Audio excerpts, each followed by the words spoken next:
Hello, nerds for Yang. Hello, nerds! Hello, nerds! Hello, nerds! Hello, nerds! So nerds! Hello, nerds! Hello, Hello, now with this campaign, nerds! bang, dang, it's and Hello, nerds!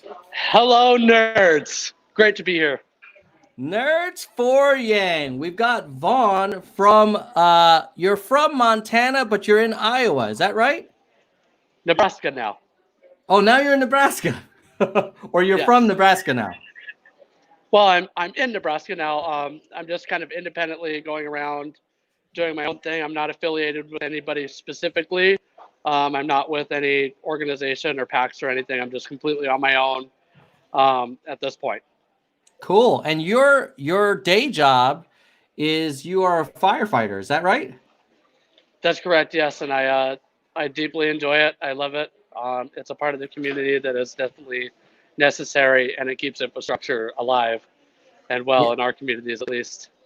100%. It's one of those things where you almost wonder, like, does anybody not like firefighters? Like, what's not to like about firefighters? You guys are doing great work, right? No complaints? Yeah.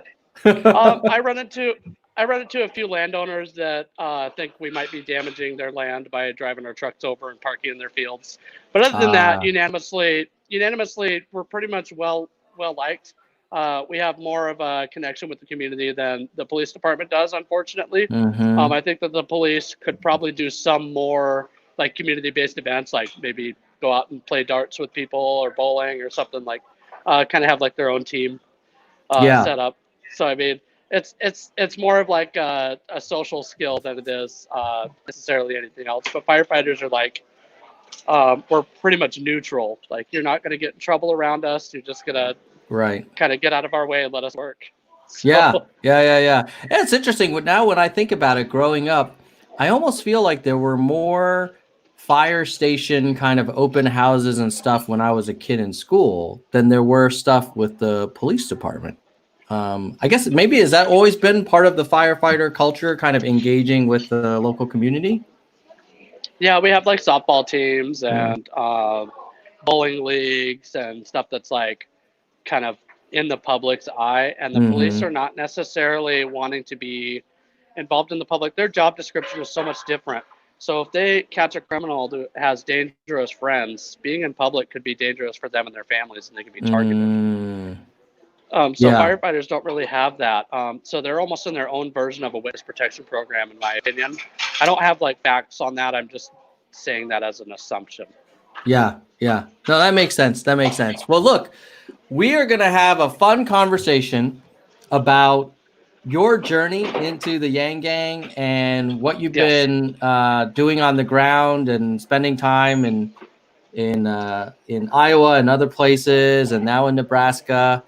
And then I think you also have some thoughts which will be really interesting about climate change and how we think about all these wildfires that, I don't know, from a layman's point of view, they seem to be more of them than there used to be. But it'll be great to kind of hear your perspective.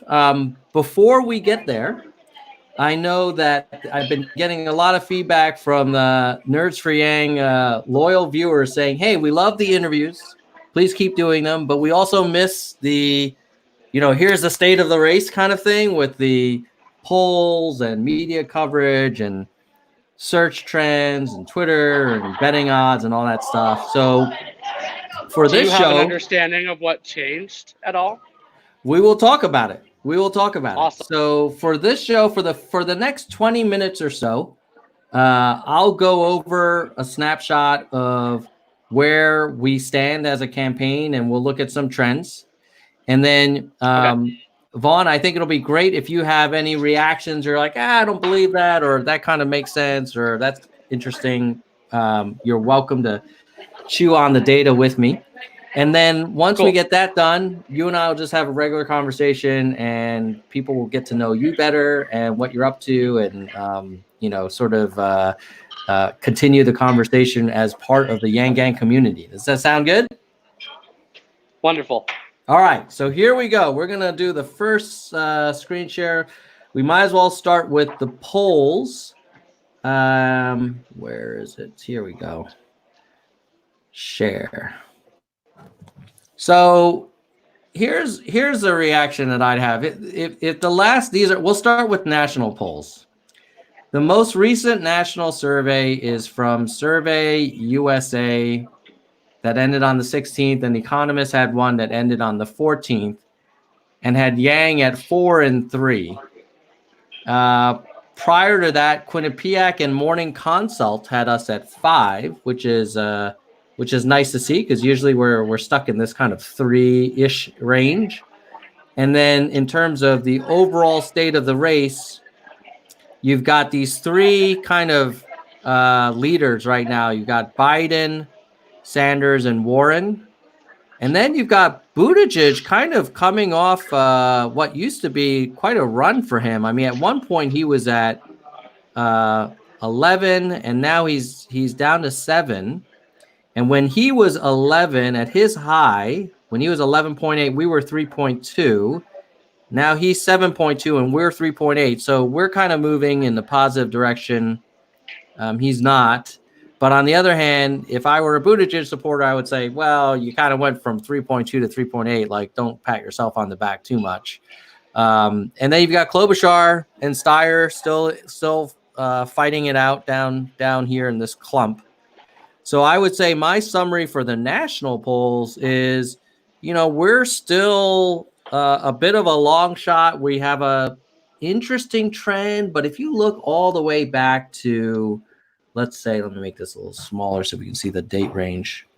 August, right? If you look back to August, we were at 1.5, and then September we were 3, and now we are, then in January, now we're about 3.8 or pushing 4.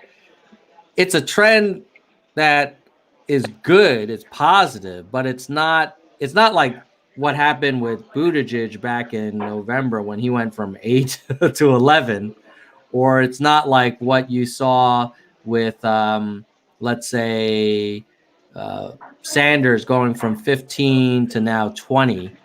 But that's where we are. So from a national polling point of view, we got a lot of work to do. But before I get your comments, Vaughn, let's look at Iowa and New Hampshire, because that's where the votes are going to be happening next.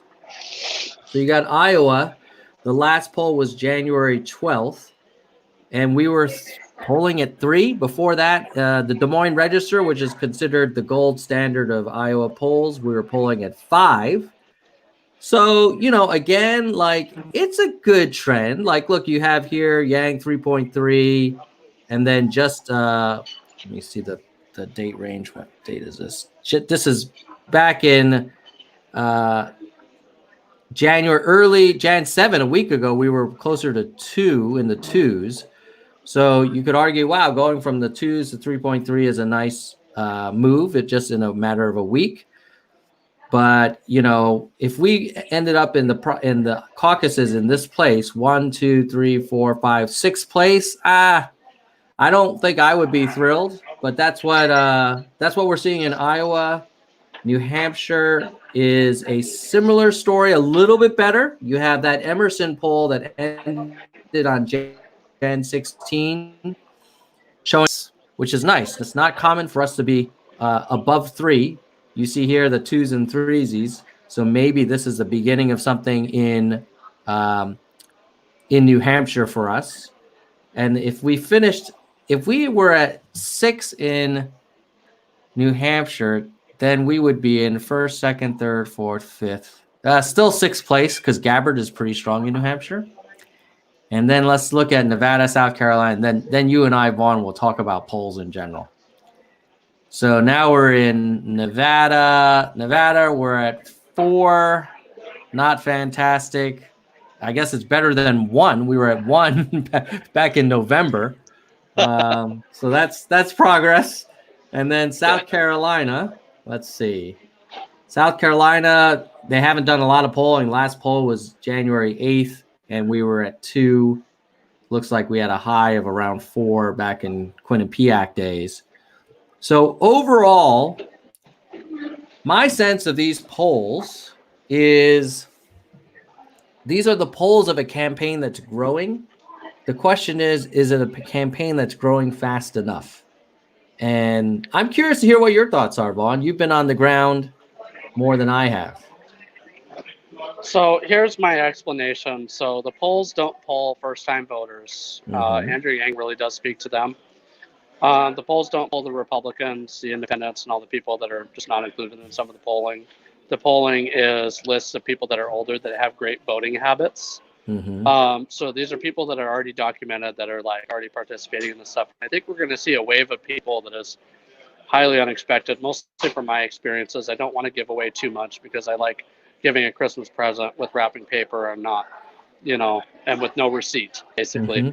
So, but I want to express my confidence that Andrew Yang will rank in a standard or upper standard way. So I'm not saying he's going to be in first place, but I do believe he does have ground support here. And I've seen other people in the Yang Gang and met them personally that are fully committed, fully educated, really good at persuasion techniques. I taught some of the stuff that I'm capable of teaching, and then I moved on, basically. So I'm probably going to go back to Montana here soon and start getting some sort of efforts going there because we have a very Republican-heavy area. And since I'm able to speak to Republicans, I found that my talent is actually converting Republicans, former Trump supporters, to Andrew Yang as opposed to like convincing Democrats or anything like that. So I'm trying to take my skill set where it's most needed, and I'm willing to back out of like leadership positions in order to find a position in where I fit better. So I want to express that I feel confident enough to go home and know that these guys have it completely handled. Yeah, you make a good point about the polls having a bias for known kind of voters that have a track record of voting and participating. And it's possible that there's this groundswell under the surface that we can't see in these polls that will hopefully show up in Iowa come caucus day. And that is really the bet, right? Because I think we've seen enough polls to say, well, for the traditional voters, we're probably maybe going to end up around 5%, which is not where we want to be. If we want it to be closer to 15% or 20%, we're going to need, for every one of those traditional voters who raise their hand and say, well, I'm for Andrew Yang, 2 or 3 that don't normally participate, that never went to the last caucus last cycle, and who are kind of like reactivated. Maybe for many cycles they were kind of staying home, or maybe they were voting in the Republican Party, and they're going to make a switch, or they were just not engaged at all. I hope you're right, and I sense that that does bear out when we look at like the search trends and like the event sizes. So it'll be really interesting to see how off the polls are. For sure, I think they are underestimating the strength of the Yang Gang. I don't know if it's by a factor of 3 or a factor of 2 or 1.5 though. That's, I guess we'll see. What I want to say about the voters I've talked to in Iowa and Nebraska and all the other places I've been is there's a majority of them that are just simply not going to go caucus. They'll just vote for whoever's blue. So the amount of caucus goers I'm running into that are not Yang supporters are not really committed to going, and the amount of caucus goers I run into Yang supporters are like 100%. Please help me find transportation. Please help me get there. I will get there no matter what. I will walk in 20 degrees below. So the amount of enthusiasm with people that have decided to caucus are throwing their hat in the rings, and they're finding rides, they're grouping together. There's people that are going to come out and caucus for Andrew Yang in a big way. And I think that we're going to be pleasantly surprised with the results as long as the people that are here volunteering continue their efforts the way they are doing. They're already doing a great job. They're completing their phone baking tasks. They have daily objectives that they reach. So I mean, there's different groups of people, different sectors of volunteers that are involved in this, and then there's also campaign offices all over the place, and there's people that are working on stuff in separate facets. There's people on the internet like me and you that are trying to reach a broader coalition of people and get like kind of the numbers so that this information spreads. And so as far as I go, I can communicate well with Republicans, but when I try to start selling my bag of chips to Democrats or independents, it's not necessarily a good fit. So everybody has their role and how they can address these voters issues. And you know, I'm like all about hunting and stuff like that. And there's some people that are just not into it. So it just depends on. There's so many different types of people involved in this. I feel like it's very original in that sense because I've ran into like 12 different kinds of people so far that are completely different, but all have the same narrative and message, which is special to me. But I don't always grease well with these guys, you know. So it's okay with me. It's okay with me to not necessarily work with some people. I'd rather let them work independently on their comfort levels. So I just want what's best for Andrew Yang, basically. Yeah, if you're listening to this and you are in Iowa, or you have friends in Iowa, or you live near Iowa, or you have the opportunity to go to Iowa, it is one of those sort of make or break states for a campaign like us. I mean, for sure, if we don't have a great showing in Iowa, we're going to keep fighting no matter what, and we'll find a way. But I would say this, if we have a surprise in Iowa, and frankly, you know, the mainstream media is assuming that we're going to come in 7th or 6th, right? If we came in 5th or 4th even, it would be quite a wake-up call. Well, you're going for 3rd. I'll take 3rd for sure. At least. And the interesting thing is that it may be the difference between a few percent of the Yang Gang who are following the campaign, rolling up their sleeves and, you know, carving out 10, 20 hours a day for a couple weekends. Like that could make a huge difference if a few thousand Yang Gang did that, right? Because this caucus, it's not like millions of people show up. You get a few more people to come out, you've made a difference in your precinct, especially with the new February debate qualification rules, where if you get one delegate, right? One delegate. How many delegates does he need? He needs one. Yeah. And we could do the math on that. Simple. Even a newborn baby can count to 1, and that's the boob they're going to latch onto. Yeah. So, you know, it's 1. We're going to get that 1. I guarantee it. Yeah, I would swarm one precinct and like just make sure we lock one in for 100%. We're swarming everywhere. Yeah. We're swarming everywhere, especially the smaller precincts. Now let's look at, so we looked at the polling data. It is what it is. I mean, my summary is it's getting better. It's not as good as we wanted to see. The big question is it undercounting? Probably. By how much? We'll see. Now let's look at internet search and internet behavior. So I'm going to start. Can I run to the restroom while you do this internet search behavior thing? And I'm going to leave everything right here, and it'll just look like a wall. Okay. Yeah. Right, I'm actually gonna remove you temporarily from the screen. I'll add you back when you're back, Vaughn. Okay. So now let's look at the Google Trends data.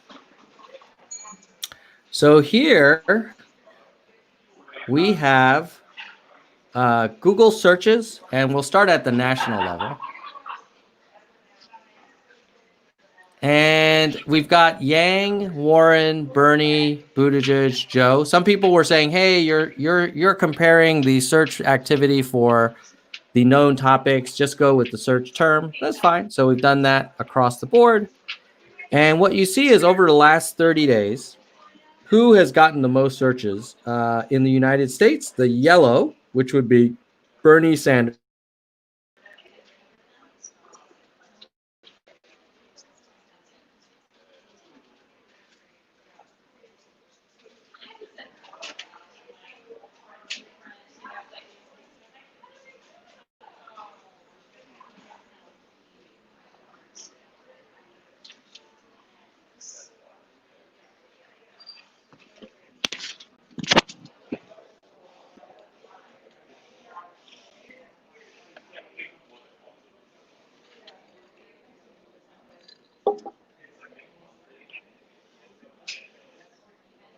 Says we're still live.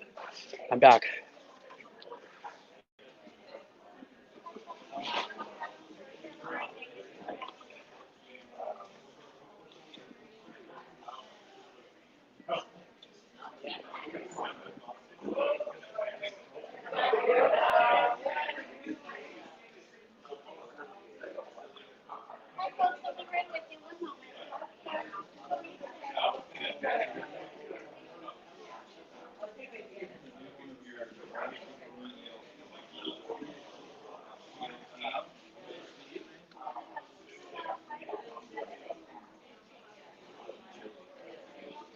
I wonder if I'm still on here or what happened. We'll find out.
Not sure if I'm still on here. Should say like on hold or something.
See how it goes. It's about an hour long anyway.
Son of a gun.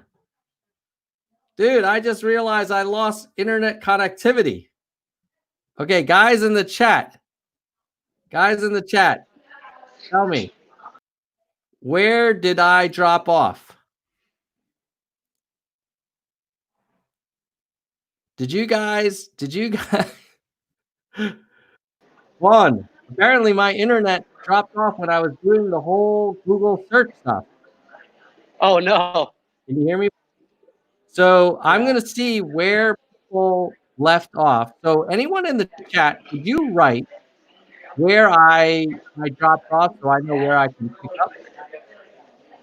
I've been sitting here for 7 minutes with nothing. Son of a gun. Yeah. When you came back, was it all black? No, it said you're live now. Everybody can hear you. And so I was like waving to people like, hey, I'm just going to wait. Right. If you guys can still hear me, I'll just wait. So yeah. I think people did not get any of my Google Trend stuff. So I'm going to do it. I'm sorry, Vaughn. Just give me a minute for your patience. That's okay. Here we go. Let's try this one more time. Gotcha. It'll be the second time, so I'll be very efficient. Okay. We're going to start with United States. And we're going to start with web searches. And Vaughn, you can still hear me. You copy me right now? I copy. Yep. Hard copy. All right. Great. So here, look at this. For last 30 days in the United States, which of these candidates, Yang, Warren, Sanders, Buttigieg, Biden, have had the most searches? People are searching for Bernie more than anyone else. And then second would be Yang. Third would be Warren and Biden. And then finally, Buttigieg. What are they searching for Yang? here's what's really interesting. They're searching to see whether he's in the debate. They're searching for the Freedom Dividend Plan. And a lot of people are wondering, did he drop out? Probably because they didn't see him in the debate. And then will he make the next debate? So this is a public service announcement to the Democratic National Committee that people are looking for this man to be on stage. And if you keep coming up with rules that exclude him, you're basically going against the interests of the people, in my opinion. And the whole problem with these polling requirements is not only what Vaughn pointed out, that they don't reflect the total voting population, but even the wording of the questions are, who would you support today if the election were today? Which in my opinion is a measurement of who's already decided, but shouldn't these debates be for people who are still trying to learn more about the rest of the field? I'll get off my soapbox about debates. And then Warren, you've got queries around her father's profession and her talk about that. You got a lot of Project Veritas stuff for Bernie and his legs, which is interesting. And then Pete Buttigieg, yeah, they want to look. People are searching for his legs. This is one of the breakout searches. I'm not gonna. Oh, like if he has injuries or what? Let's see. I can expand it and see what pants Bernie Sanders' legs. I guess they're trying to. I think people were talking about how he looks kind of. He doesn't wear a lot of shorts. I don't know, but that's what they're searching for. Gotcha. Sorry, I was just like, that seems really broad. So. Well, you know what? This data, it reflects what the people are looking for when no one's looking, and that's what they're typing in. And for Pete Buttigieg, they're interested in his Wine Cave fundraiser and whether he's still mayor and his Jesus tweet. For Biden, about his first wife's passing and his overcoming stuttering, and his proposal for, I think, coal miners to learn to code.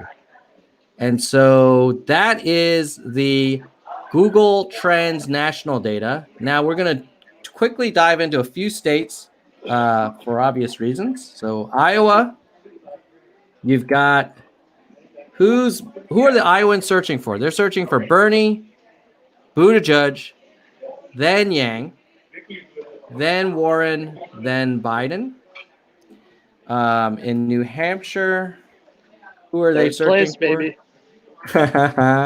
New Hampshire, they are searching for Yang and Bernie the most, tied, followed by Buttigieg and Warren, and then Biden. And then we'll say Nevada. Are you able to check Montana just to entertain me? Just for giggles? Of course. Yeah, just for giggles. We'll go to Montana right after South Carolina.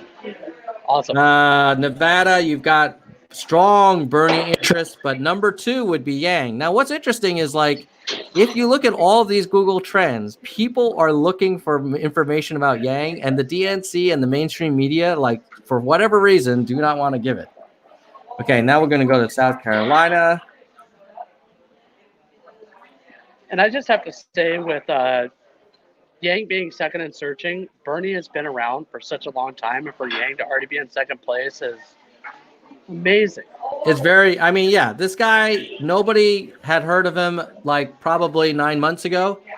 And now more people are searching for him than Warren or Buttigieg or Biden in South Carolina. And he's right behind Bernie in South Carolina as well. Wow. And I think Bernie's probably picked up a lot because they were probably looking for his statement to Warren about whether a woman could be president. So, like, if you look in South Carolina, what people, well, I don't have it, but we know from the national data, people are searching for Yang. They want to learn more about his policies. They want to learn more about why he's not in the debate. For Bernie, it's, kind of more drama kind of searches. Now, you said Montana. Yeah, Montana. Let's see. Let's see. The whole dramatic thing. I don't think anybody really wants to play that game anymore, but look at that. Yeah. So you got number 2. Weird. You got Bernie number 1, then Yang number 2, and Biden number Montana. 3. Yeah. So that means our work in Montana is working. It suggests it is. Yeah. And Billings, it seems like a pretty strong area. Do you know that familiar with some of these areas? Billings, Yep. Bozeman. Yeah. But Bozeman, Missoula. not so much interest in Great Falls for Mr. Yang. So Great Falls is a part of our prison towns. So when people get released from prison, they're unleashed there at a deer lodge. Okay. So there's not a lot of people that are allowed to vote. Well, I guess they like Warren there. But yeah. Maybe she's speaking to the felons. I don't know. I don't know. I mean, but you would imagine if you come out and you're trying to start over, a freedom dividend would be helpful to kind of get you back on your feet. But yeah, so that's Montana. That's and then really interesting to me. Let me quickly shoot over to YouTube searches, because some people would go ahead. Does that also include Trump in Google searches when you put that in, or was that just Democrats? No, that was just Democrats. But for giggles, let's just do it since you're here.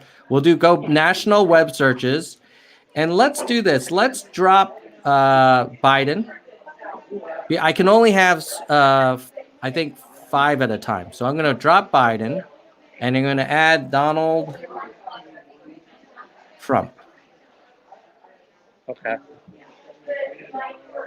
Oh, a lot of searches. Yeah. Wait, 12 on a relative scale, there's about 6 times more searches for Trump than there is for Yang at the moment. And when you think about where the blue is Yang and then the purple is Trump.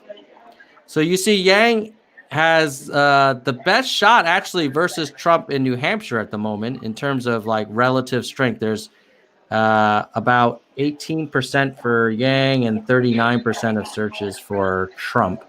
So that's pretty interesting, given that Trump is obviously a sitting president, to be almost half as much activity as the searches for the president. Now, what are they searching for Yang? We talked about this. Why isn't he in the debate? And how the freedom dividend? Interesting. Is Yang Chinese? And did he drop out? What are they searching for Trump, though? World War III, Iran, a bounty. Is Trump still our president? Unfortunately, he is. Yeah. So I've been getting a lot of that in Montana. They're like, well, Mike Pence is our president now. What? I've heard that from 60 people saying that Trump was impeached and Mike Pence is our president now because that's who comes after Trump. Why would they? Oh, because of the story about the impeachment? Because he's the vice president. So if the president dies, the vice president is now president. So there's some people in Montana. It didn't last very long, but they thought that Mike Pence was president for a long time. And so the gay people were fleeing for the hills pretty much because they said that a couple of the gay people I talked to said that he wanted to have like a emotional retraining programs for the gays to make them not gay. Right. You know what I'm saying? So I'm not sure if that's just a rumor about Mike Pence or if that was like an actual policy of his, but that's some of my gay friends were concerned about it. Yeah. Well, yeah, Pence is not known for his support for gay people, for sure, to say the least. But it's so interesting that part of the voting population may have questions about who our current president is. Well, not anymore. After he addressed the Iran thing kind of brought him back. So the Iran strike, they're like, oh, I guess Trump still is president. That sucks. Yeah. Okay. I guess we're making progress there. But there was a little bit where people thought he was just gone, and there were some celebrations happening. I'm like, please listen to me. An impeachment is not done until it's done. You know, you can be charged with murder, but still get away with it eventually. So just calm down. Especially if the jury is dominated by the defendant's own party. It's not. I have my own theories about the impeachment and how it's going to go. I think that there's a certain amount of Republicans that have been crossing the aisle for a long time behind his back. and they're just going to go ahead and impeach him, and it's going to be a big surprise for everybody in America. And they didn't want it to, but unfortunately, I felt like they should have made it seem a little more two-sided and transparent, because it's going to cause some civil unrest when the impeachment actually does go through and they win. So you think there's a bunch of Republicans who have quietly been frustrated by the current president, and this is their opportunity to pull a Julius Caesar move and stick it to him. I'm surrounded by Republicans, so I have some mental insight. There's some stuff we agree with Trump. All of us Republicans, at least as far as I am concerned, and my circles and my firefighter friends, we're done with the wars and we're done with the arguing back and forth about climate change. This is an old hat, and we're ready for a new hat, pretty much. Yeah. I bet you if the Senate had to vote on impeachment and those votes were secret and anonymous, I suspect he would get impeached. I think it would be very likely that a lot of Republican senators, if they didn't have to be outed as anti-Trump, I would not be surprised if they voted him out. But people are more likely to go behind your back when they don't feel like there's any specific consequence related to their personal careers or even personality, even if it has no real effect on them. They're not willing to admit one way or another whether they were responsible for, let's say, voting you off an island or something like that. So they don't want to take personal responsibility for it, which is, as for a career, that seems like a good idea. And for any sort of like programs, it seems like a good idea to me to keep it anonymous so nobody is like victimized or you don't have to feel punitive afterwards. It's kind of a unanimous decision. Nobody wants you in power anymore. I'm sorry. You'll have your supporters, but your supporters will dwindle away when Andrew Yang starts handing out the checks. Yeah. The problems will solve themselves. We'll see what happens with this impeachment for sure. Before we move on to media data, because I actually have some encouraging news there, I wanted to call out that Kristen Slevin wanted to acknowledge that firemen run in when others run out, and she wanted to thank you for your service. And just so everybody knows, the super chat, all the super chat money goes to mostly the Spanish audio dubbing of the Nerds for Yang videos. And I can let everyone know now that the Secure the Yang panel interview we had with Paget and Kai and Aaron, that is going to be made available in Spanish. Hopefully in the next few weeks I can publish it, so you'll hear what Paget and Kai sound like in Spanish. And it's because partly because of member support from Kristen and Super Chat. So thank you, Kristen. We appreciate it. Any support that comes out, there's plenty of different support groups you can pick from. You can donate directly to Andrew Yang. There's other programs that are available for various different campaigns. There's small GoFundMe programs. There's little stuff all over the place. So just kind of figure out exactly where you want to allocate your funds. Nerds for Yang is definitely one of my top spots I would send to, because he reaches thousands of people, if not tens of thousands of people, if not soon millions of people. After Yang is president, people are going to go back in the history books and review some of his videos and say, these are one of the people that helped him get to this level, the first Asian president. And then people are going to take such a valued and personal interest in the Asian community that has been, it's just not the same dynamic that we're used to as, at the general public. So we see like Kung Fu movies, we see certain stuff, there's stereotypes that are going on. But as far as like Asian people I met, I dated a Korean girl in middle school. And other than that, she did the most romantic thing for me a woman has ever done in my whole life. And other than me and my wife get married, of course, but she made me little origami hearts and origami shapes. And it was unbelievable. It was a jar like this big. And it was unbelievable. And I couldn't believe that she spent the time to do something like that for me. So it really gave me an appreciation of the culture. And like her parents were very kind to me. And it was just it was so much different. Montana doesn't have like a lot of Asian people. We've got a few in the colleges, but you know what I mean.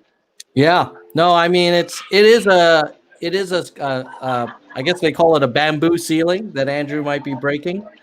Yeah, I've And heard that. yeah, it's kind of historic. And growing up as an Asian American, I certainly never imagined the day when we would have someone that looks a little bit like me and my family running for such a high office and getting so much diverse support.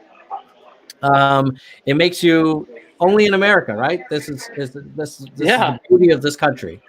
So it yeah, I really totally broadened that for me. Only in America, because like yeah, I thought only in America there's like a tunnel. right. You know, only white guys for president in America. It's kind of the tunnel that I've been fed Mm-hmm. my whole life. And like women are like slowly getting there.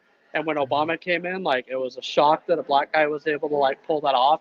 We were proud of him. You know, he seemed like a leader that was well spoken. Mm-hmm. Uh, you know, I feel like he had so much opposition from Congress and whatever that he wasn't able to accomplish everything he was allowed to do or wanted to do. But he was able to pass some things, and you know, he did what he was capable of doing, and I think he accomplished a lot of things as well. And the Republican side even recognizes some of the things he's passed. So it's not, you know, it's not 100% blue on that. But the Republicans definitely wanted somebody who's not a politician. Andrew Yang, the only reason we voted for Trump is because he just wasn't a politician. We didn't really, Mm-hmm. there was no like policies that we like really stood behind firmly. Because like he said, build a wall. Um, you can dig a tunnel underground or fly over. Republicans are aware of that. You can also take a boat in the ocean and, you know, get into the United States. You can even bring a pole and vault over. So it's not, you know, it's a wall's not effective Yeah. anymore. We're in the Yeah. 21st century. Like, if you see an airplane flying through the sky, a wall is probably no longer effective. So that's that's just the kind of old dog, new trick motto I have. And I'm so glad Yang is running.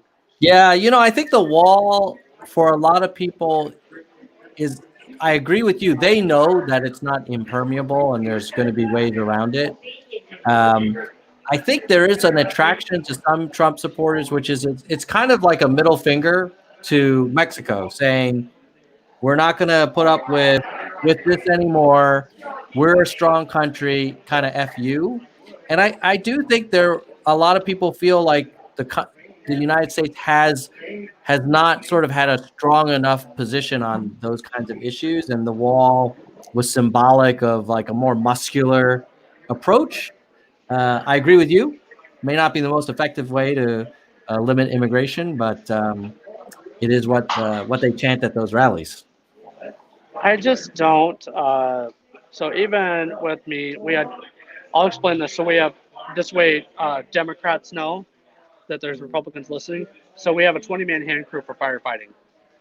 One of our friends die on a fire. We go to the bar. We're watching it, and Trump comes out. He's like, "We need more global warming," and we took this as a slap to the face. We are on the front lines of climate change. We risk our lives and we die on the job doing this, and we're protecting our community and homes. And when our leader comes out and basically says your work is negated by it's a joke, nobody's going to say we need more war. Nobody's going to say we need more people starving. You should not say we need more global warming. Thousands of people have already died at the hands of global warming. Yeah. So I mean, I think that turned red into blue, one statement. yeah. I think that was just another example of how much some members of the Trump base really love poking the eye of the opposition. And so I suspect Trump saying, yeah, Yeah. we need more global warming is partly just another middle finger. It's just like left and right, giving them as much as they can as he wants. And people, a lot of people are attracted to that because it's not a politician move. And I can respect the appeal of how unorthodox Trump is, but sometimes different isn't always better. Like, and there's different kinds of different. I prefer the math. It's becoming a little more pandering at this point, and I feel like people are starting to recognize that it's pandering. Yeah. But at first, it seemed really refreshing, and he's talking like a human being. And now we're starting to see that like some of his epithets are coming off as juvenile, if not toddler in speech at times. He's making up words as he goes. And then there's a recognition that it looks like he may be falling down a path of possibly either addiction or, a lack of medication, or something's happening to where he's having mood swings where his personality is really up and his personality is really down. And it's hard to really gauge where he's going to be at. And then he has like erratic tweets at like 1:35 in the morning. I have some mental health issues where I have difficulty sleeping, and if I don't take the right amount of medications, I can sleep for 2 hours a day and function. So I have to take medications in order to make me sleep, or I start going further and further into mania. So I've had issues with this in the recent past and in the deeper past. But I think that maybe with our environment and our government, we need a little bit more transparency.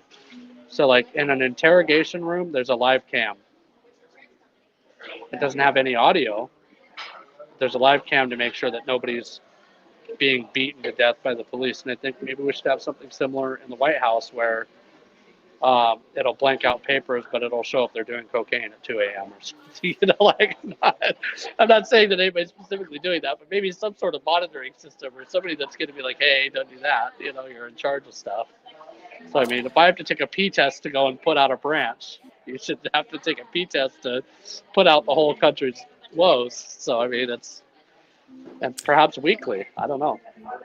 Yeah, well, there's for sure, he does seem to have erratic behavior. And I don't know the causes of it, but even irrespective of it, to me, it feels like, well, that's not the guy you want with the finger on the button and running the free world. Some people they want somebody that's impulsive to just make a stupid decision. That's a small percentage, but Yep. All right, now let me share a little more data. Okay. This time we're going to talk about media coverage, and I think there's good news here, guys. So this is done by G Delt, which is a nonprofit, and they're really cool. They basically track news coverage, and here you have the CNN, MSNBC, Fox News candidate mentions for the last, now almost a year. And you see, obviously, Biden, Sanders, and Warren are getting, in a year, about 100,000 mentions for Biden, and then about 50,000 for Sanders and Warren. And for Yang, there's been about 3,000. So, literally 30, 40 times less than Biden, and probably looks like about 10, 15 times less than Sanders and Warren. However, if you look at those mentions recently, like Jan 17, you got Yang in the top 4. And then Jan 16, not a great day for Yang in CNN, MSNBC, Fox. Jan 15, you got 20. So CNN, MSNBC, Fox, we're not doing that great. I think the reason why we had a surge was probably because of Evelyn's discussion of the assault by her OBGYN, which obviously was extremely newsworthy. I think the question will be, okay, obviously we're not going to have that kind of discussion on a regular basis. And do we then revert back to this phase where, Yang is really 10 times less covered than the other candidates based on the cable news?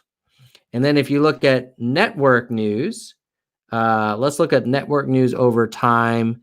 Again, I think the last few days have been very strong for, January 16th. No, not too strong on ABC, CBS, NBC evening news. January 17th, not much mention either. It looks like Sanders and Warren, that whole spat between them is really sucking up all the oxygen. I know I told you I had good news. So let's look at the online news mentions.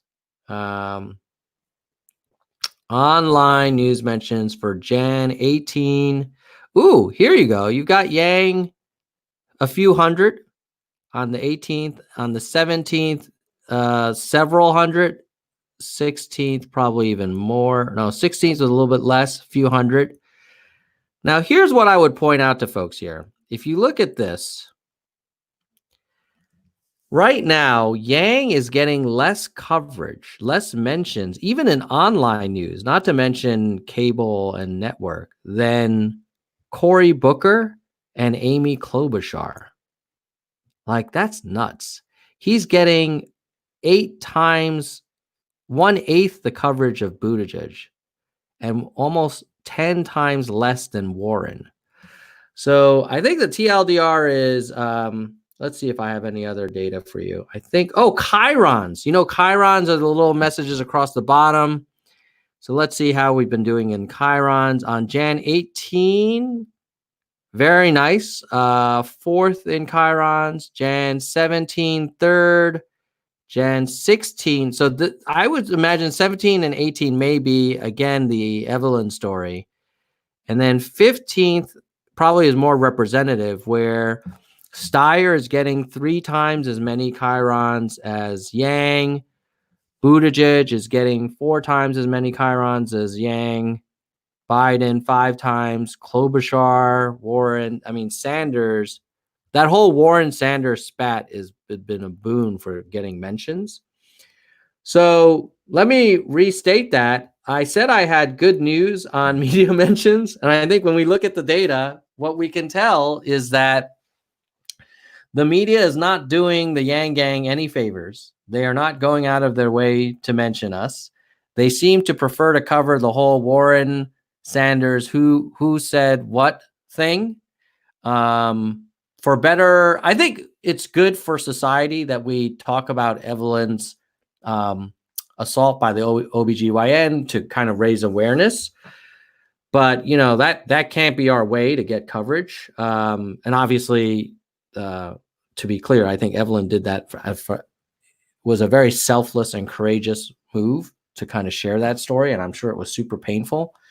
But obviously the last few days of a bump in Yang coverage is not going to be normal. And the normal status quo, if you look at January 15th data across all of them, is that people love to cover what they think are the top tier candidates and how they have hot mic moments with each other.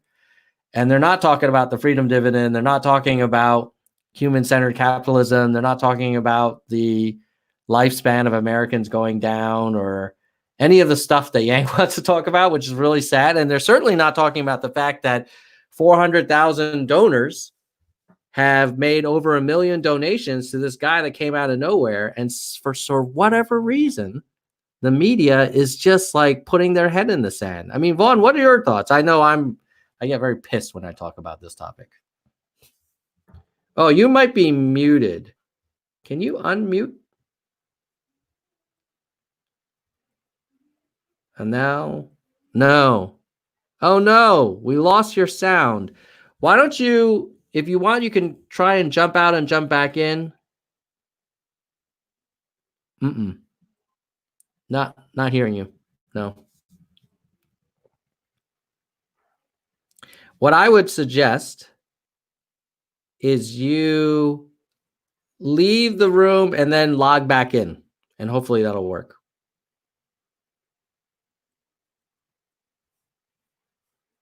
All right. So hopefully Vaughn will come back shortly. Vaughn, I'm going to bring you back in once we get that going. Next thing I want to share is Twitter data. Let's see here. Twitter data. Where are you? Here we go. This, I think I have good news for you guys. Look at that. We are the red line. This is Twitter followers for Yang, Buttigieg, Warren over time. And you look at back in April, we were a distant third. And we are closing on Buttigieg. He's the blue line for sure. I mean, that gap between Yang and Buttigieg is getting smaller and smaller, despite Buttigieg getting all that free media coverage. In fairness, the strength of Warren, she's still growing. But if you look at total Twitter new followers, January 18th, Yang had 5,000 new followers, way more than Buttigieg, who had 850 new followers, and more than Warren, who had 2,000. Jan 17th, he had almost 6,000 new followers, almost 4 times as much as Buttigieg and Warren. Jan 16, 7,000 followers, 3x Buttigieg, double Warren. And then Jan 16, I think we just talked about that. Jan 15, 8,000 followers. Like, we are freaking crushing it on Twitter. And if you see, over time, we are projected to pass Buttigieg in Twitter community. So that is Twitter. I think that is the good news. Yay, Vaughn, I can hear you. Can you hear me now? I can hear you, but now I can't see you. Oh my God. We're having one of the most technically challenging live streams in a while. Hopefully your video. It's loading. Hopefully your video. Loading. But while I see you now. Okay, well, while the video is loading, let's just keep talking.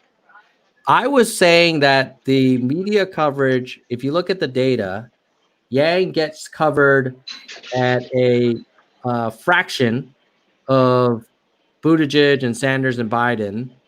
And some people will argue, well, he's got a fraction of polling support, but it's even disproportionate. Even though he's a third of, or almost half now, of Buttigieg polling support, he, in some cases, is only getting a tenth as much of coverage. And I was curious, from your view, Vaughn, do you have what's your take on the mainstream media, cable news, seemingly refusing to talk about Andrew Yang? I think that this is possibly a tactic to try and pull the same kind of thing that they did with Hillary, where they put a front runner that they felt was like decisionable and could possibly win. I don't think that they have really assessed Andrew Yang in a way that seems fair to his campaign and to him. I don't think that they're trying to discriminate against him racially, as much as we would. I don't say we would like to believe it, but we would think that people are being racist. I just think they don't understand exactly where he's coming from, and it's hard to platform something in mainstream media that doesn't have direct narratives because they have pre-written scripts ages in advance for Bernie Sanders, Biden, Warren, Klobuchar. They have all this information on them, and so the people in the media have to actually do homework.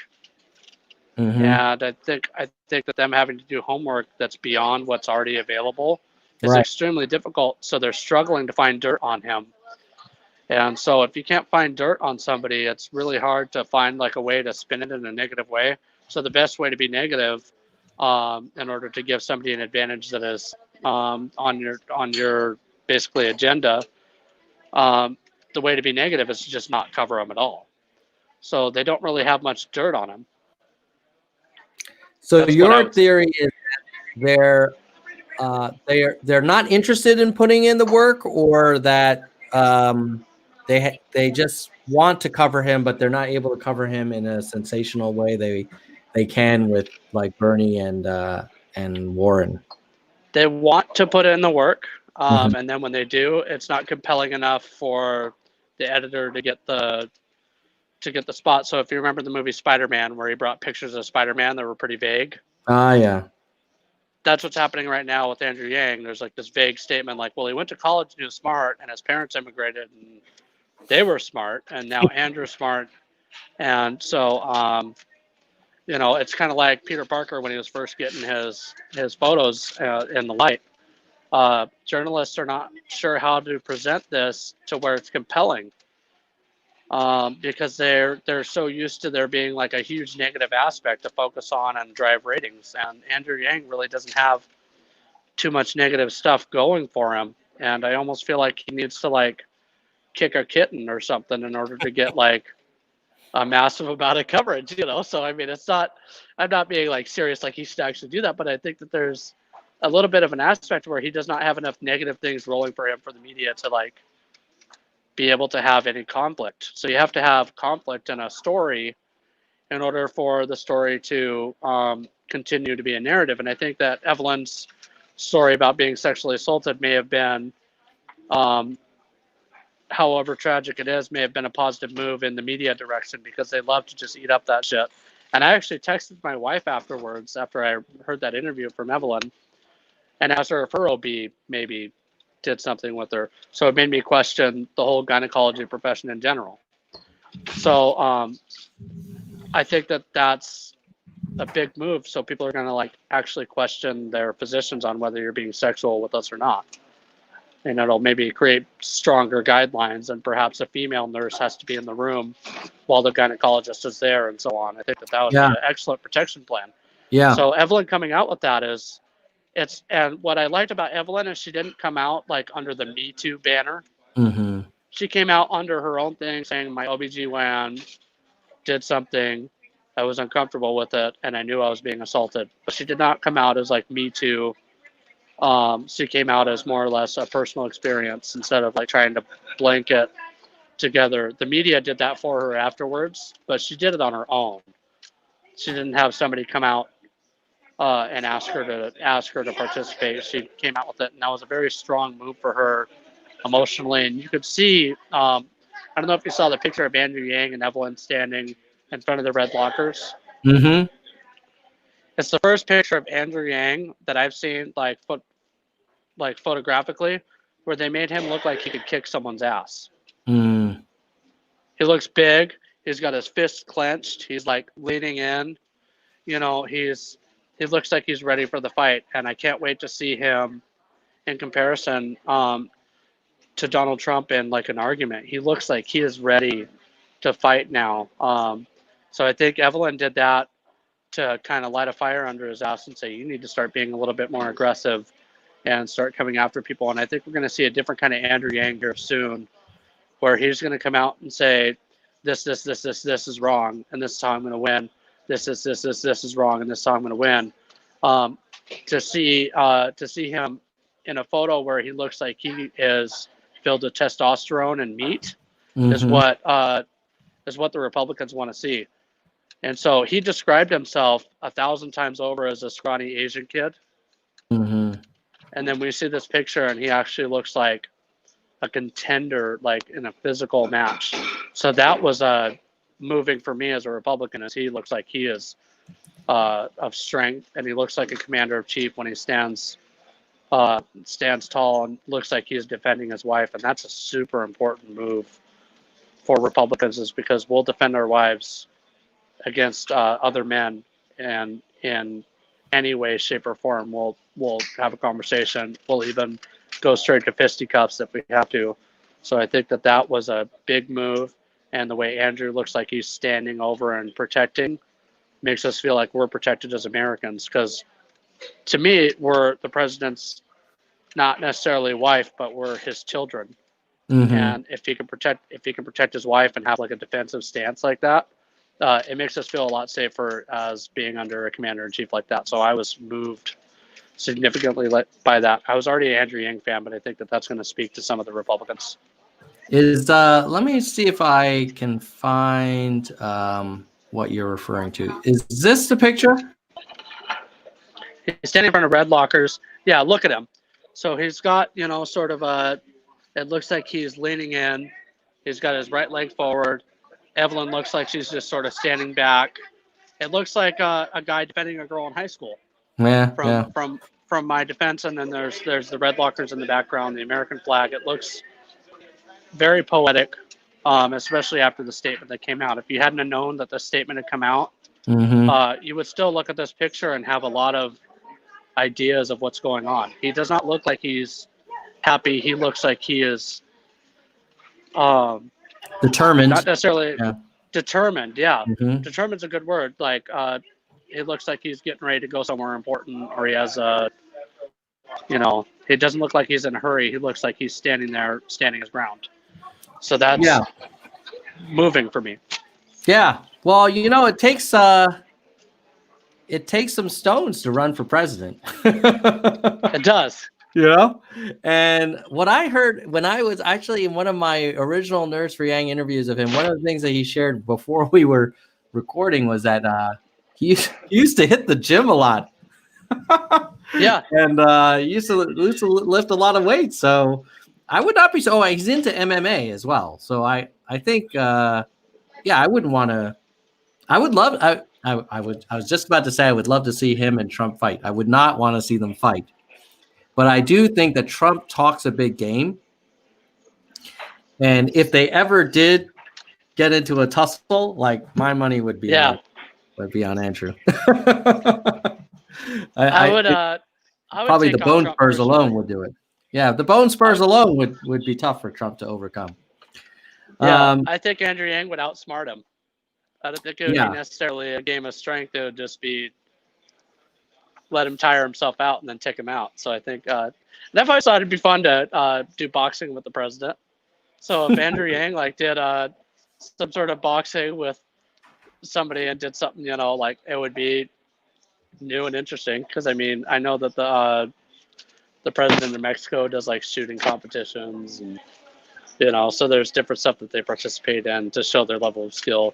But I don't think Andrew Yang really has to prove anything to us. He just needs to follow through on his policies and continue doing what he's doing. Honestly, it's a slow momentum, but Dave Chappelle's going to come out, and all these people that I've talked to that are caucusing, nobody's willing to leave their home for Pete or Biden or Bernie. What I've heard is Amy Klobuchar is the most adult on the debate stage out of the other choices other than Yang. So they think that she comes off as the most adult and the most non-bickering. Yeah. So people are looking for people that are done fighting over stuff and ready to start solutions. So I think Andrew Yang is probably first and Amy Klobuchar is second. Wow. At least in so we've gone from top 3 to numero uno is your prediction. Well, I would say that people that actually go out in caucus will he'll probably be third, but people that are willing to say what they're going to say. So Iowa, Nevada, and all these early caucus states have an interesting way of communicating. They don't want to tell you exactly who they're going for. They'll say between 1 and 3. You know what I'm saying? So they'll say, well, Andrew Yang's between 1 and 3, Amy Klobuchar's between 1 and 3, Pete Buttigieg is between 1 and 3, and then I'll say, well, is Andrew on that list? And then they'll say, well, yeah, he's on that list. So I know for sure every single person I've talked to has at least had him in the top 3, which is all we really need at this point. That's enough to gather momentum. If we ended so that's up why I'm saying at least third. If we ended up third, I think it would be a seismic shock to the whole political system. But you know what? I also catch myself because I thought him raising damn near 17 million and more than Biden did in the third quarter was a huge effing deal coming out of nowhere. But then the media was like, and then there was Yang. So who knows? I don't know what it's going to take to get. We have to look at what happened last year in 2016. There was very little money in comparison. So if you compare, I don't know if you ever want to go through the data on that, the amount of money that was raised last time the debates and everything was going on. Just kind of look at it throughout the candidates. It's definitely interesting. Andrew Yang is raising well above margin on what he would have had to raise last time. Well above margin. Yeah. So, and even for now, he's raising well above margin. And the reason why Bloomberg and Steyer are running, and I found this out through various sources and other Republicans that kind of know what's going on that end. The only reason they're running is to raise prices of advertising in these swing states. Because the more they spend, the more the prices go up. So they start, inflating based on how much demand there is. They're allowed to do that. They are. I will agree with you on this one. They are definitely spending that money. I don't know. Maybe they are to raise the prices, but I think they also have. If you're a billionaire, and you can run, and you have a little bit of a high opinion of yourself, Yeah, why not give it a shot? And I think if Steyer didn't spend that money, there's no way he would have been on the debate stage. exactly. So, And so you know, why run for president when you can make a difference on your own without having to have any platform? Why do you need the attention? Because Steyer could have opened hundreds of businesses, small businesses in these small communities that produce for the coastal communities, even surfboard wax or potato mhm. chips. He could have opened all these different places and started creating jobs in these smaller communities. Andrew Yang has created more jobs than Steyer has, or Bernie, or Bloomberg. I mean, it's just you know per his wage limit. Not to say that Bloomberg hasn't created a lot of jobs just by spending, but for Andrew Yang's capacity, him creating these jobs basically on his own through his own merits and the teams that he worked with is incredible. And if you go through his platform is to put the jobs into places that don't have the jobs, and for other people's platforms, they want to continue crowding the coast. And so, and the coasts are the most vulnerable to weather. So why would you put so much money and so much capital and interest into these coastal cities when it just takes one big ass earthquake or one big ass hurricane to destroy everything you invested in? Everything. You would Yeah. lose everything. If you had a tidal wave that hit California, it would be a waste of everything. Why wouldn't we put it in the heart of the United States and spread out from there? That's just tactical gaming in my perspective. Why would you put yourself in the most dangerous spot imaginable? It's a great question. I mean, I think when you look at Steyer's use of resources, personal wealth, certainly running as a presidential candidate, we could probably agree is not the most efficient use of those resources. Yeah. I And like some of the way he spends it. yeah. I do think it's great. Like, he has done a lot of nonprofit work around climate change, and Yeah. I just wish for the money he's spending now promoting himself. I mean, if he had spent it on promoting Yang, that would be a really cool game changer for us. Now, I've heard some people say, no. We do not want any money from anyone having that kind of influence. But I disagree. I kind of feel like, well, if that helps get Yang in the White House, and I trust that Yang has good judgment and integrity, then why not? Everybody else is pouring money into this. Why are we going to stand by and fight with sticks when everybody's got machine guns? Well, the main reason why people don't want Andrew Yang taking money is that's the way he stood to begin with, and for him to flop out on that would totally flip over his whole campaign. If he started that way in the beginning, it'd be different. But if he went from grassroots to like taking donations from billionaires, it would kind of take away from the credibility that he started out with. So I understand that like it would be great to have more money. It'd be nice if it came anonymously and it wasn't from a billionaire. It just came in as small donations here and there. But I think that if Tom Steyer dropped out, since Andrew Yang says he likes him so much, perhaps there is a relationship already going on, and maybe he's like a secondary platform, because there has been people that have run for president that have people running alongside them that are meant to make the other people shine. And it's usually governors that are sitting in a seat 3 down from each other. Well, let me ask you this. If Steyer dropped out and he decided on his own volition to set up a PAC, or basically through one of his existing PACs, promote Andrew Yang, number one, my understanding is that Yang can't, that's freedom of speech. I mean, Steyer wants to run ads, he can run ads, as long as he doesn't coordinate with the Yang campaign. And my view would be like, I'm okay with that. Or I'm curious, like you as a member of the Yang gang, would you be like, man, I know we can't stop it, but I wish Steyer would stop promoting Andrew Yang all over the TV? The only person I would not want to promote Andrew Yang is probably Bloomberg. Anybody else I'd be okay with. And why? What's the story about Bloomberg? Why? The stop and frisk thing is definitely not popular in 90% of the world. You should be able to walk around legally in the Constitution. You're not supposed to be stopped in mid-transit or travel, because you could be going to a funeral or a wedding. So you're not supposed to be stopped by police in transit unless it looks like you're endangering the public. And now we're stopped in transit for various reasons. Seatbelt sort of liberties are being like chipped away. So I think that there's that going. And so I just think that Bloomberg comes off as somebody that people don't really like. And it would probably diminish our support immensely if Andrew Yang did not disavow him right away. All right, let me do one. Disavow the money. Vaughn, let me do one last data share, and then we'll wrap with just an open-ended conversation between us about topics that we haven't yet hit that you wanted to discuss. Okay. All right, so here's the last data dump, which is betting odds. So this is from Predicted, and as you can see, according to this gambling market, Biden, Bernie, and Bloomberg, speaking of Bloomberg, are the top three, and then Warren, Buttigieg, and Yang are after that. So it sounds like the money is on Biden and Sanders. That's, you know what's so amazing is these are two folks who've been in D.C. for a long time. That is the opposite of what you were saying a lot of disgruntled Republicans want. Just sort of like the same old faces, literally. Yeah.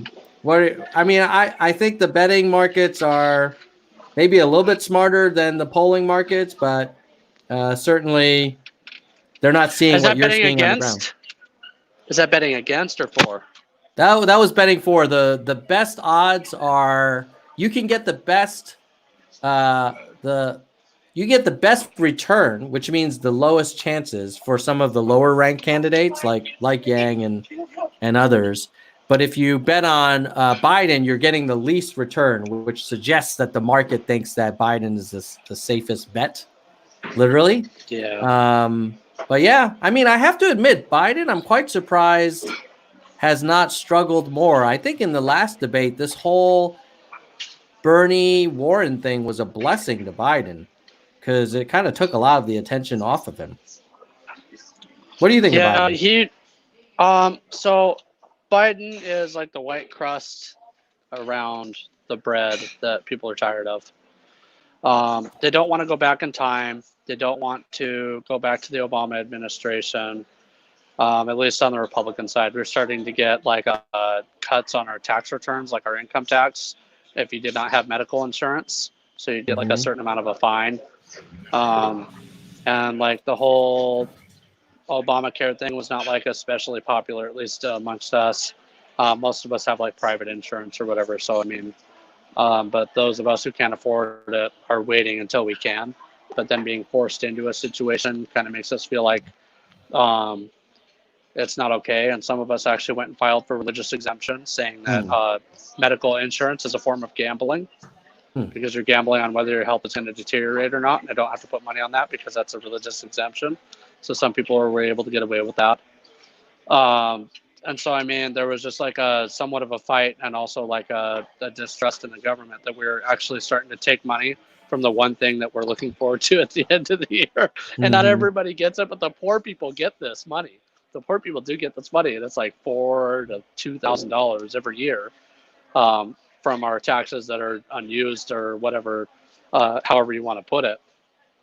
But so I think that Joe Biden is completely unrecognized. He's transparent in Montana. We see right through him. We look on through Biden, Sanders, and Warren, and then we see Andrew Yang as the only Democratic nominee that we'll even watch an interview of at all. So Warren, I think that's Warren. That's the one that they were calling, that Trump was calling Pocahontas. Pocahontas. So we have a Native American community, and when you identify as an Indian, they're going to take that offensively. So the Indians are actually spreading the word about Andrew Yang more so than the regular Republicans. So that's interesting. That's an interesting update that the Native Americans are now standing behind Yang. So, you know, because Trump threw out a racial epithet, and the Native Americans are not really like a high turnout voting type of people.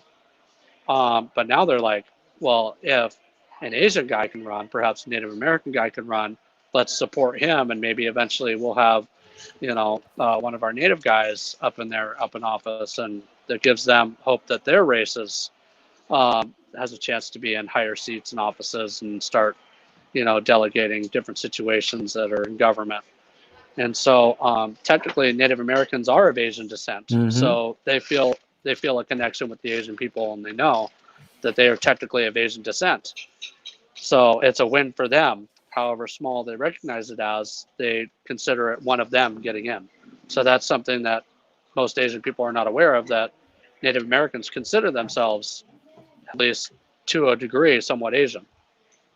Yeah, well, I mean, the Native Americans had to come to North America some way, and my understanding is they walked across the Bering Straits from Asia, and so it would be crazy. I never thought about having our first Native American president, but that would be so crazy. It would sort of be like the Alpha and the Omega, kind of like going back to the first days. That's right. So it would be like it'd be the full circle. Yeah. Like you were just describing with the gesture, finally the Native Americans are in charge of their own land again. Yeah. And I think they'd be more fair to their own people than anybody has ever been. Yeah. So that would be really cool. Well, Vaughn, I know we're bleeding into the Titans game, so I want to make sure that we let people get back to their Sunday. But before we wrap up, what are some topics that you feel passionate about that we haven't yet touched on that you wanted to throw out there for us? I'll burn through them quickly. Yeah. So the Andrew Yang video game, I played it. I loved it. It was excellent. I suggest it to anybody. Please get it. It's super fun. The second topic is global warming. Let's address it. Andrew Yang is definitely our candidate to address that. We are losing hundreds, if not thousands, of firefighters over the last, several years. We're losing billions of animals, literally, at this point.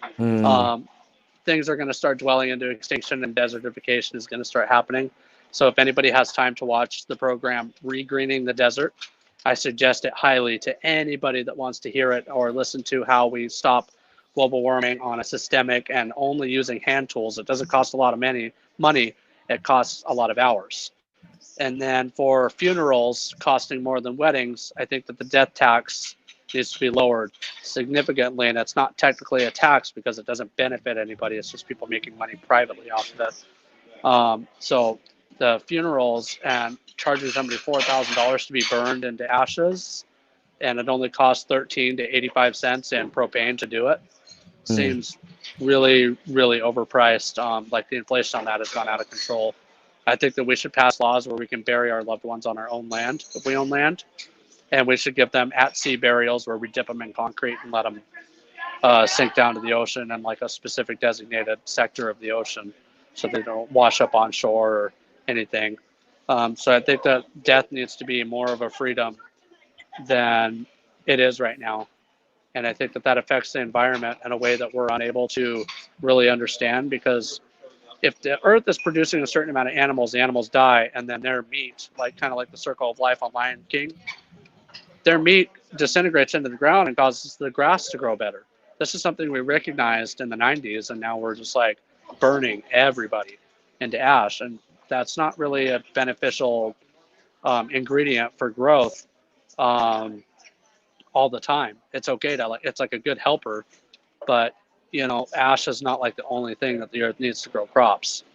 So I think that burying people in more of like a naked, not necessarily not in clothing, but like in more of a naked stature, like not burned into ash, perhaps if it's a religious preference, that's fine. But putting that as like the cheapest option just seems really wrong.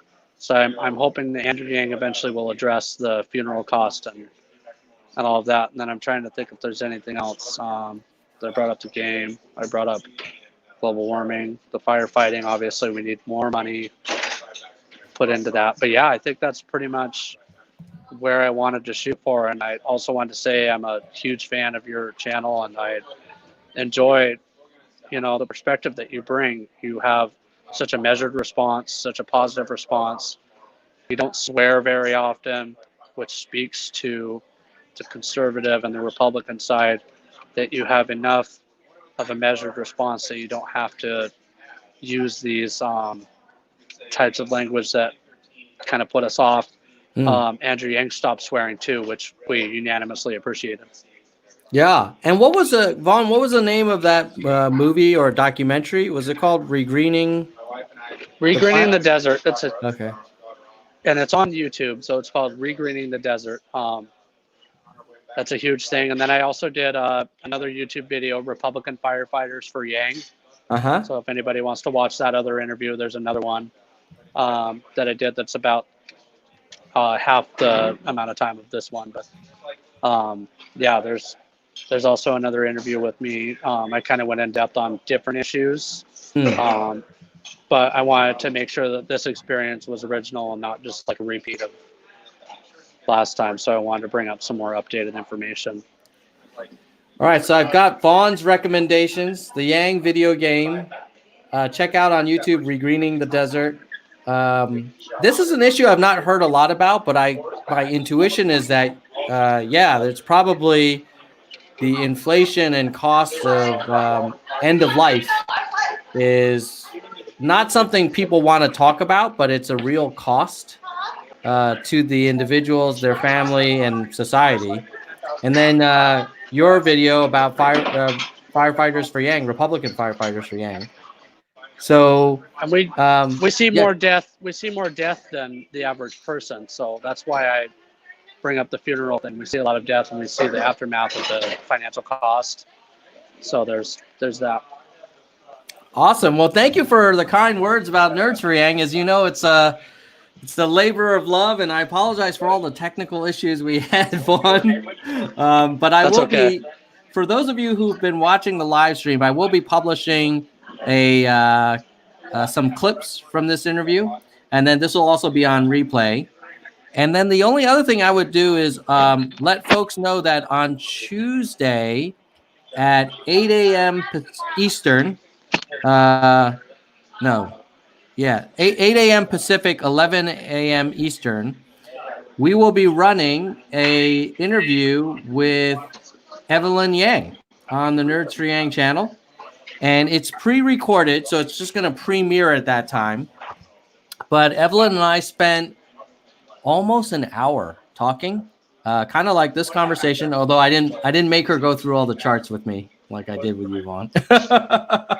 But we talked about parenting, her childhood, why she picked Andrew, what she loves about him, why she thinks he's going to be a great president, and then also talked about her take on the freedom dividend, which I thought was a unique perspective. And so if folks are interested in learning more about Evelyn, just getting to know her more, check out that video. And if you like it, please hit the like button and share it out, because we're hoping that the video gets some reach so that more women voters get to know Andrew through Evelyn, as well as really kind of get to know Evelyn, who is a pretty amazing person in her own right. And so hopefully people find the interview useful. It'll be on this channel, and it'll go live on Tuesday, and there'll be live chat with the audience to talk amongst yourselves as it's previewing. But it is a pre-recorded interview, and but I think you'll enjoy it and find it informational. Yeah, I'm looking forward to it. And just know, Tom, that what you're doing is going to go in the history books. People are going to be watching this. People are going to be watching this 3 generations down. Your great-great-great-grandchildren will watch this. So this is an amazing thing. So I'm going to take this opportunity to wave to my future generations. And if you guys ever see this, this is amazing that we're able to have this technology to where you can see us, because when we grew up, this was not as easy to accomplish. So my grandkids. Yeah. And this is a campaign that is fighting against headwinds from the establishment, but we will overcome it because we are energized by a great candidate with amazing ideas. And I think the Yang Gang is united in our universal desire to solve the real problems the country is facing. And we're not interested in labeling people or saying your tribe or my tribe or this party or that party. We just want the country to do as best as it can and reach its full potential. And that's why firefighters, from Montana and, sons of immigrants that grew up in New Jersey like me, like we can all come together and unite and do the right thing for the country. So fingers crossed that your predictions come true in Iowa, Vaughn. I love your thinking, my man. I think it's going well, and I think that we have enough people there to create a real change of momentum. And I haven't even seen all the other counties yet. So there's definitely like small pockets of people that are like going out and hitting like large numbers of people and reaching the communities. I think that there's like math and tactic to it that I'm not like fully privy to. But I think that we have the right amount of number to reach the right amount of people to hit between first and third place. So just watch and see all the new content that's coming out from Yang. And one of my friends emailed me saying that Eminem might come out for Andrew Yang. Oh, dude, these endorsements. I think if Chappelle goes out there and not just endorses, but also like does some events or makes some content, woo, that could be huge. Have you seen any of the comments that Eminem does about Trump or anything? Oh yeah, he's not a big fan.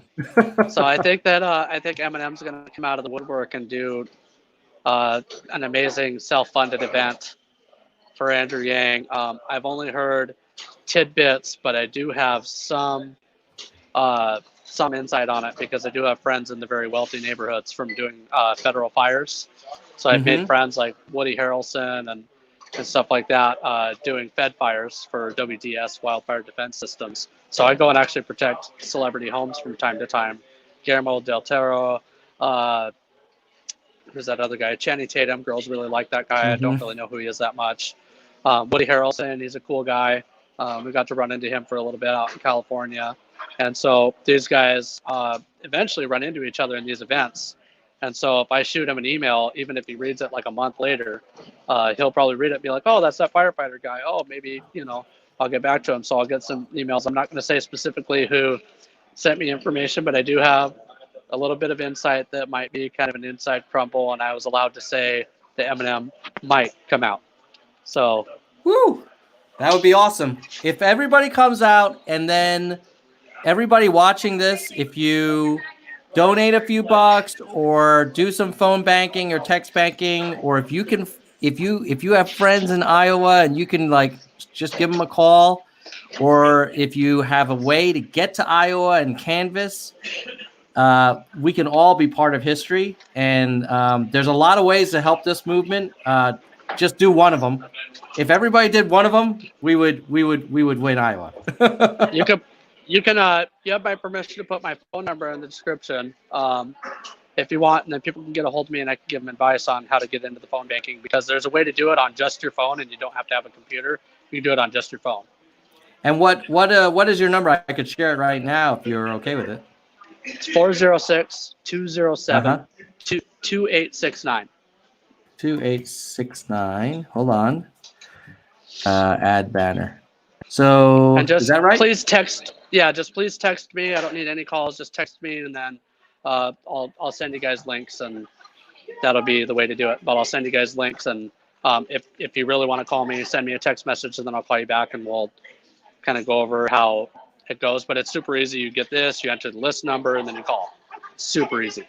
And they still need more people to be called. They haven't fully saturated all the voters yet. No.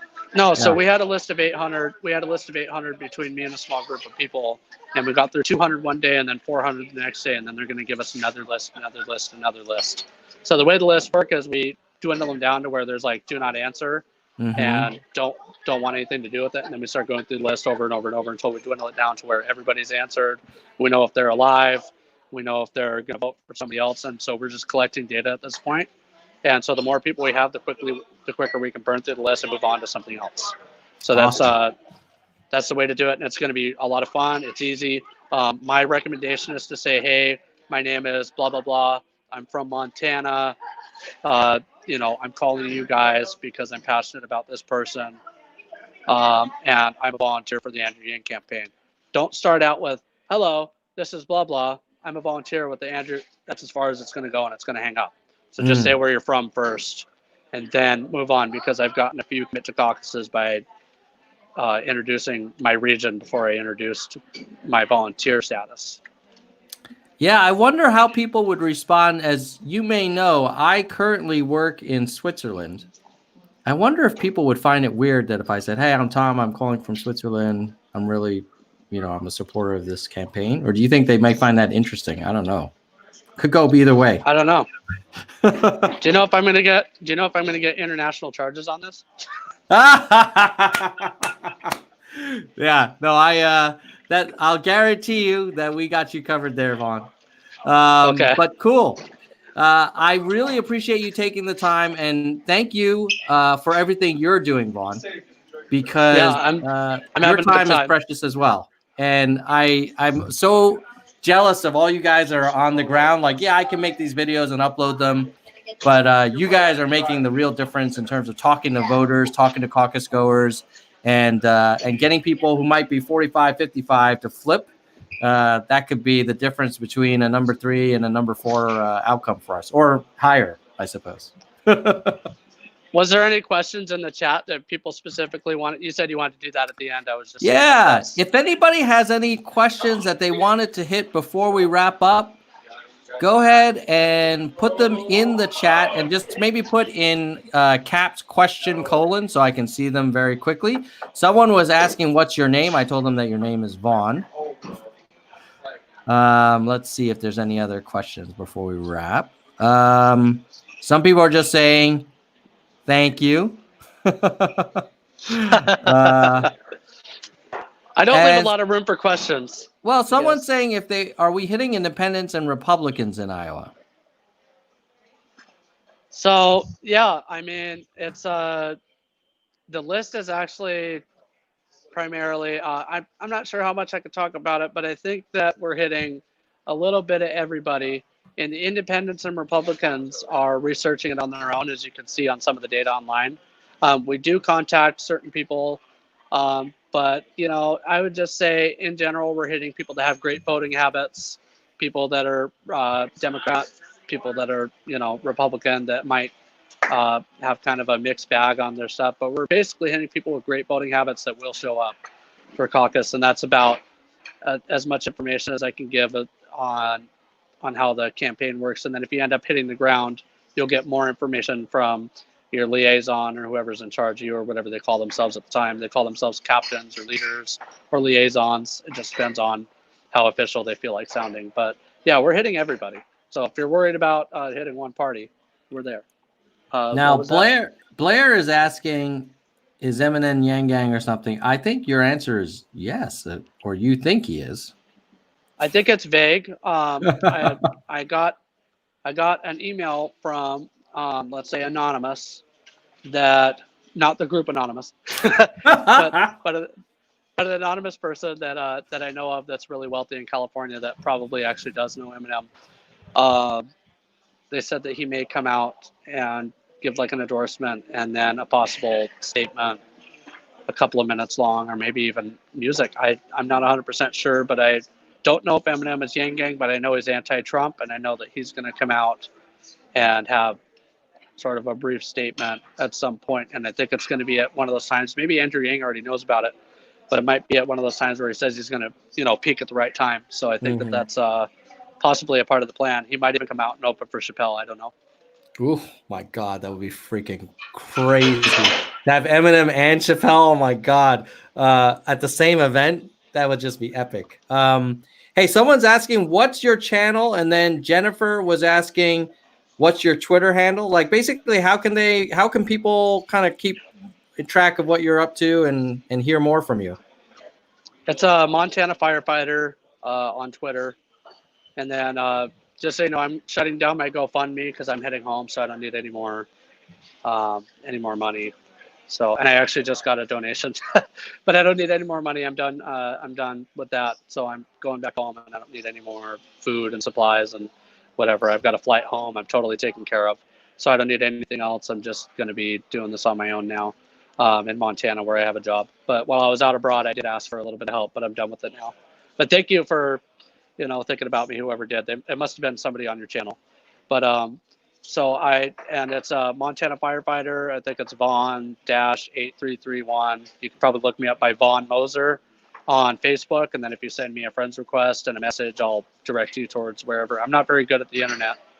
But on Twitter, you're at Montana Firefighter. I believe so, yeah. So you can find me that way.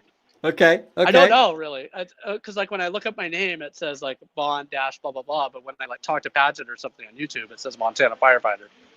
So right. I don't know. Well, we'll hi Paget, if you watch this. I'm a fan of Paget too, so one day she'll talk to me. Is it a Siberian Husky? I do, your avatar? Okay. Let me. I think I found. Clover.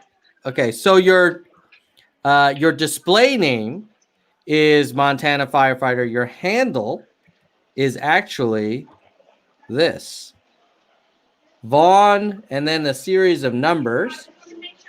But the way people can find it is if they search for Montana Firefighter on Twitter, they'll see a number of results. One of them will have a picture. Oh, shit. Sorry. Let me just do it. Hold on. I'll just show everybody how they can find me. It's just much easier this way. Okay, so you go to Twitter. You search for Montana Firefighter. I search, and then I say people. And maybe it's one word. Let's do one word. What? I swear to God. There you are. There you are. So this is what you look like. It's Vaughn 848-25109. It's got a picture of a dog, very beautiful. What is that? A husky? Or? She's a Siberian Husky. Yeah. I love her. Name's Clover. I got her on Facebook actually.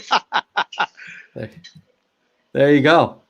So that's how you can find Vaughn, and it looks like you've been, you're pretty active, tweeting every few hours. So that's great. So people should make sure they look out for you, and also put it in a link in the comments, so everybody can just click on it in the comments as well in the live chat. Awesome. Cool, Vaughn. And I've got to get going. I've got a flight to catch. So, but I love talking to you guys, and if you ever want to interview again when I make a little bit more progress, I'm welcome. I would love to come back on your platform and share some more.